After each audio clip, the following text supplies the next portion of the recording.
Hello friends, this is Dr. Arun Jindal. Welcome you in my channel Pulse Health and Education Society. आज के topic हम एक बहुत important topic पे बात कर रहा हूँ। एक्चुअली ये हमारे कंटेंट में नहीं था, लेकिन आप लोगों की बार बार में रिक्वेस्ट आ रही थी कि सर इसके ऊपर एक वीडियो बनाओ, तो मैंने आपकी रिक्वेस्ट को कंसीडर करते हुए ये वीडियो बनाया।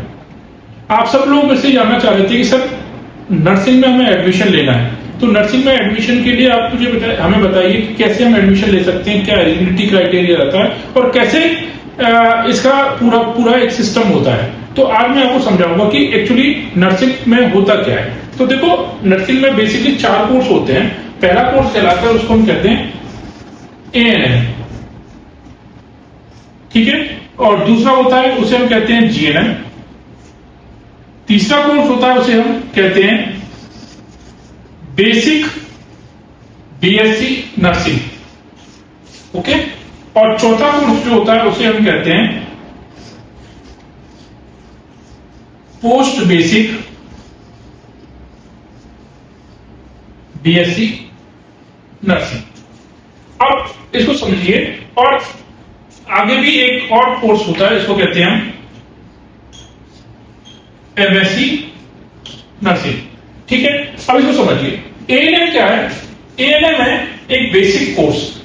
इस कोर्स में आप कैसे एडमिशन ले सकते हो? अगर आपने 10+2 कर रखा है, मतलब आप +2 पास है और एनी स्ट्रीम, किसी भी स्ट्रीम से पास है, तो आप इसमें एडमिशन ले सकते हैं।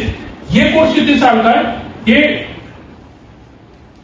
2 इयर्स का कोर्स है, और इसमें जब आपको एलिजिबिलिटी क्या है, आप एटलीस्ट 17 इयर्स के होने चाहिए, 17 to 35 इयर्स, ठीक है। ये डिप्लोमा कोर्स है, और इसको करने के बाद आप ANM ऑक्सिलरी नर्स मिडवाइफ बनते हैं। इस कोर्स को खत्म करेंगे, इसके बाद आपको आपका रजिस्ट्रेशन होगा, उसको हम कहते हैं रजिस्टर ANM, क्लियर। उसके बाद जो कोर्स होता है उसको कहते हैं हम GNM। ये भी 10+2 के बाद है, और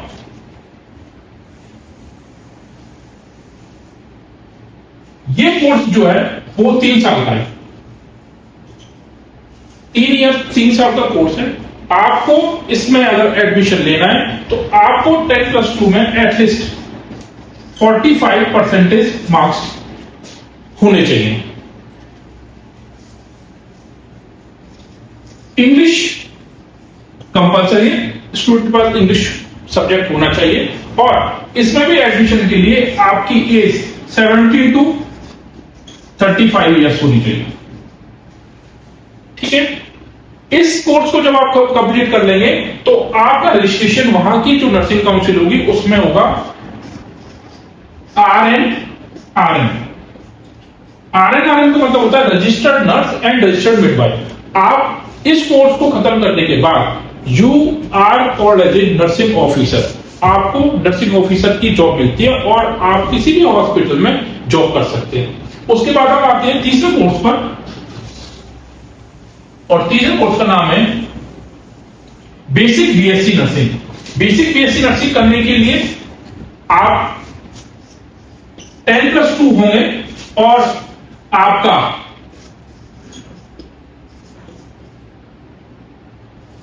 बायोलॉजी बैकग्राउंड होना चाहिए, मतलब साइंस में भी आप बायोलॉजी बैकग्राउंड के होंगे।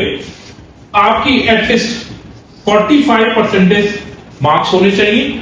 सेम आपकी एज ग्रुप 17 to 35 के बीच में होना चाहिए, और इसको, और ये कोर्स जो है वो 4 इयर्स का है,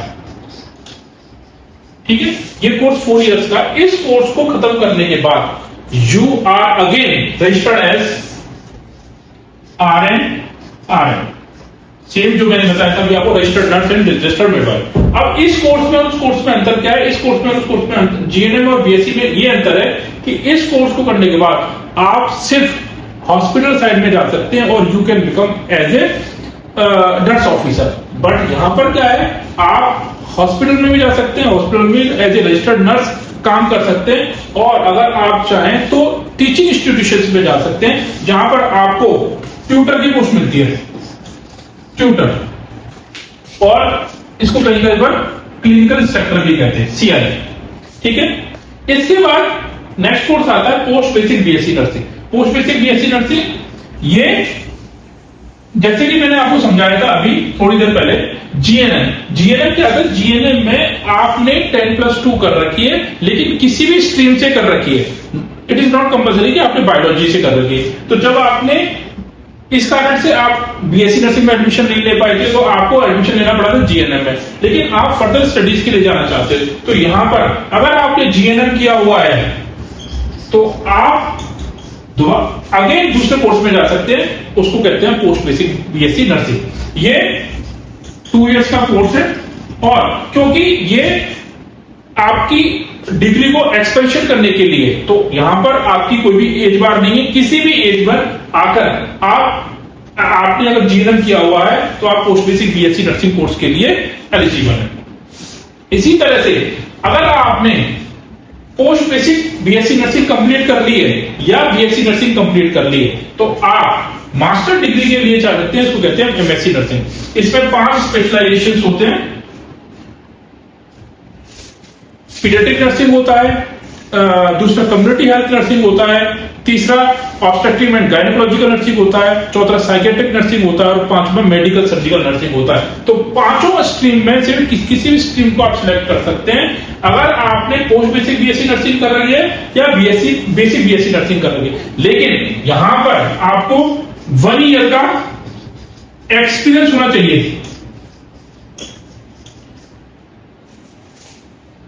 एक्सपीरियंस ये कहां से मिलेगा? जब अगर आपने बेसिक बीएससी नर्सिंग कंप्लीट किया, तो बेसिक बीएससी नर्सिंग करने के बाद आपको 1 ईयर का कहीं का भी, चाहे हॉस्पिटल साइड का या इंस्टीट्यूशन साइड का 1 ईयर का एक्सपीरियंस है, तो you can register yourself in MSc nursing course. और अगर आपने पोस्ट बेसिक बीएससी नर्सिंग किया है, लेकिन पोस्ट बेसिक बीएससी नर्सिंग करने से पहले आपने जीएनएम किया था, और जीएनएम के भी टाइम का आपके पास 1 साल का एक्सपीरियंस है, तो भी आप पोस्ट बेसिक बीएससी नर्सिंग करने के बाद डायरेक्टली एमएससी नर्सिंग में एडमिशन ले सकते हैं।